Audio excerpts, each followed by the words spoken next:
I'm Miriam Salem from the Runners Mechanic Physical Therapy Clinic. I'm going to talk about an uphill strengthening program for concentric quads. What this is endurance for the quads and glutes for better uphill endurance. So the first one is going to be the quad burners. You can do a quad burner from a small step or stacked phone books, or you can go to a larger step for more challenge. In this position, what you do is you put a foot up on the step and then bend the knee for that front foot, holding a small weight to your chest.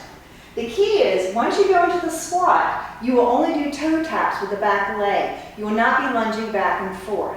So we'll look at some examples here, and go.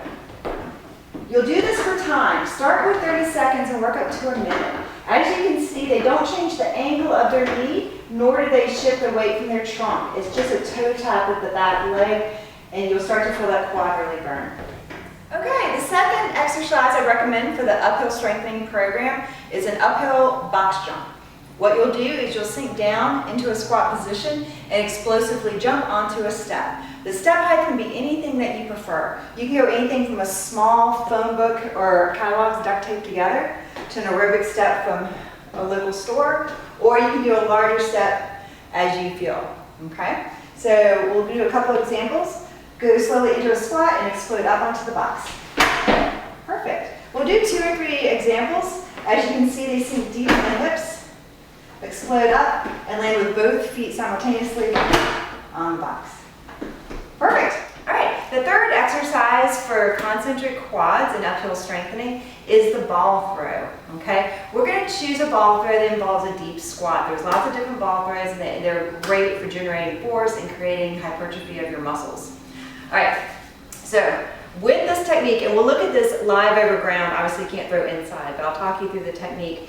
You hold a medicine ball, you want one that's soft, okay, so that when you drop it, obviously it's not a big deal, okay? You're gonna hold it in almost a goblet style. From this position, with your trunk upright, you're gonna go into a deep squat, okay? From that position, that's where you're going to generate your force. So I'll do it in slow motion. As you come down into your squat, you want to think about, as you push the ball up, pushing through your feet, your knees, your hips, your shoulders, and your fingertips. So that when you release the ball, energy is actually coming up through your entire body for the release, okay? You will actually even leave the ground for just a brief second. So again, you're going to go down into that deep squat. You're going to come up in a rapid push as you release the ball from your fingertips and throw the ball overhead. Okay, so we'll see Liza do it outside.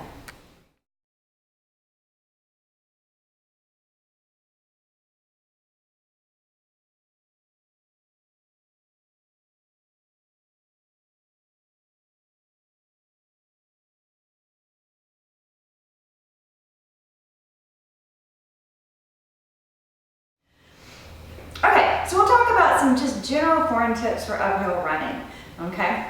And these are ways that we can generate a little bit more push from the glutes to increase your upward drive.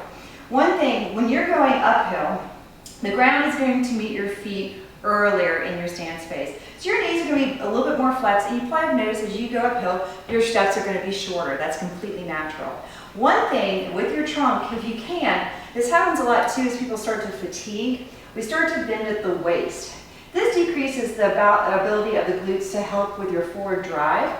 If you can, when you're pushing uphill, think about your chest being forward, but you're slightly leaning forward from your ankles. And as you drive and push through your leg, you're staying tall through your hip to push yourself forward versus falling into a more of a slump posture.